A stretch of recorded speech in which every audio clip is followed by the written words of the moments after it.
You're going to look at me and you're going to tell me that they have just found 9 people in the snow in some type of condition, my boy. And we currently, to this day, here in 2025, with everything we have going on, still don't know the answer. We still don't know what happened to them. Unfortunately, I would tell you yes. If you ask Lawrence Fishburne and the people of history's greatest mysteries, they'd tell you they've got some theories, and I'll go over those theories with you. But you know what? None of them feel satisfying. None of them feel as satisfying as this morning cup of joe. So come along with me. We're talking about the Dyatlov Pass. We are going to talk about who they just found in the snow, because I already gave the background of the search and rescue party. And let's just freaking get into it. They've been searching for weeks now. Okay, they started in February, and enough time has gone by. At least 7 weeks has gone by. So snow is starting to melt. They found people in a snow shelter, and Siberia is just abuzz with what the hell? Who are these people? Can somebody give me some fucking answers somewhere? So before things start to get sketchy, that's what's interesting. There actually starts to be a huge influx of information about who these people were. Very quickly, we're finding out that these people were all part of a expedition sent out by the Ural Polytechnic Institute.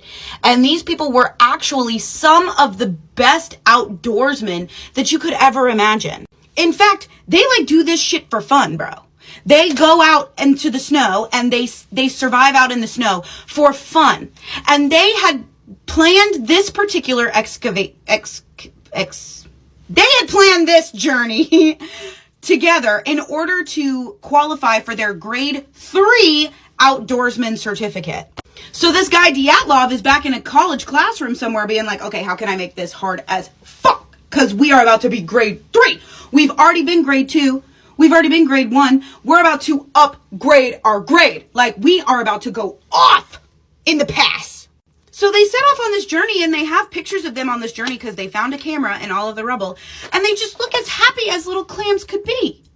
They are in their motherfucking elephant. They are in their motherfucking element, my boy. They are out there vibing in the snow, pitching tents with glee, honey, using their little ski shoes. They're on the expedition. They are having such a great time. So explain to me, make it make sense, how all of a sudden they are bruised and battered, hanging off of trees, hiding in snow shelters. It doesn't make any sense. These kids were the best of the best, okay? In fact, Dyatlov, the guy who made the trek, who designed the thing, was only 23 years old.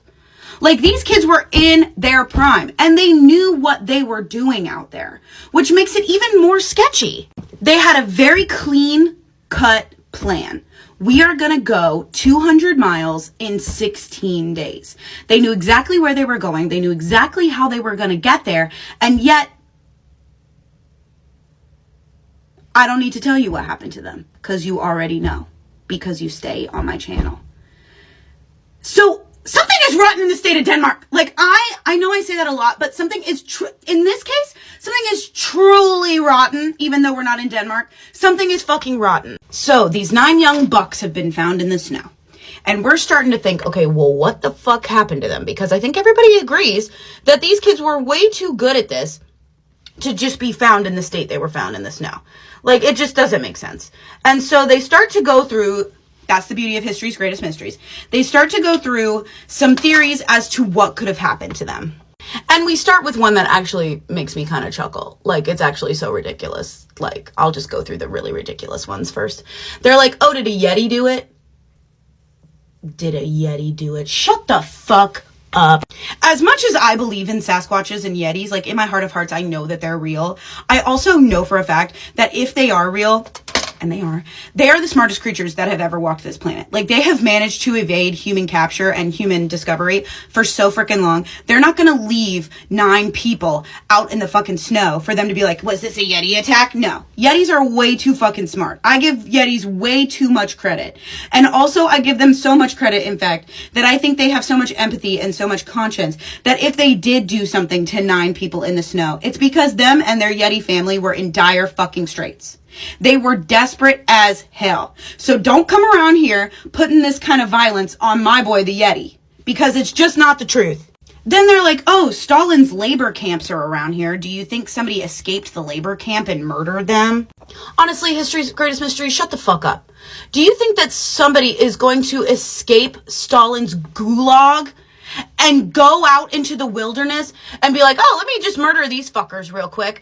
No! He's got bigger fucking fish to fry than a bunch of kids in a tent in the wilderness. He just escaped one of Stalin's labor camps where his future was to work until he was dead. Do you think he gives a fat flying fuck about these kids in the snow? That he would murder them so brutally and follow them across yards and yards to make sure that they were all dead? No! Get real. And eventually they do get real. And they're like, all the people in the gulag were accounted for, like nobody had escaped. Okay, lame. Why did we spend so much time on that? Then, you remember the Mansi people, the indigenous peoples of that area, who actually helped a search and rescue party find 4 of the poor people of the Dyatlov Pass? Well, they want to stay here and they want to maybe blame it on them. They want to say, well, maybe these kids were intruding into their territory, and the Mansi people didn't like that because the Mansi people were actually incredibly, incredibly strict about females and didn't want females females were restricted in this area, which if you ask me, fuck them. Like, I don't know you and I'm normally on the side of indigenous peoples, but fuck you. You want to police women walking in the snow? Eat shit. Like, honestly, shut up. Nobody wants to hear it. I'm sorry, I respect you and your beliefs, but I respect them from afar. Because what you're not going to do is give these women a hard time when they're trying to become grade 3 outdoorsmen. Like, it's 1959, okay? Women can do a lot of other shit now.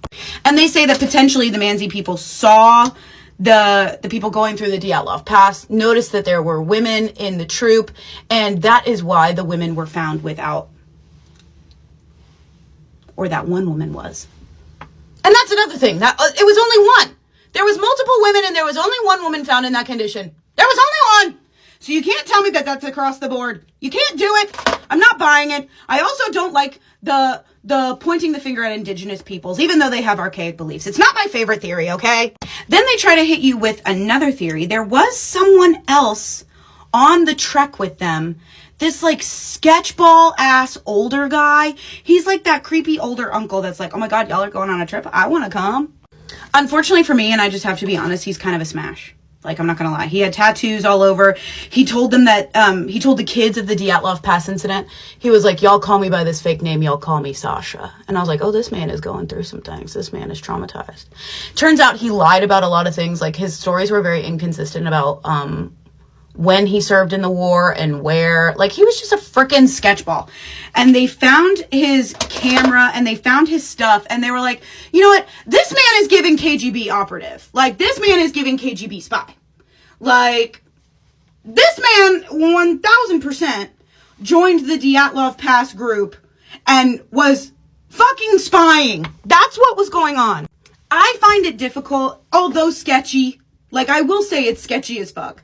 I do find it difficult to pin any kind of blame there, unless all of a sudden we're gonna, like, bring in the entire KGB into the middle of the wilderness, because it's just a lot of work and a lot of brutality for one fucking guy to do, like 9 people across an expanse of land. Like, it seems a little far-fetched to me.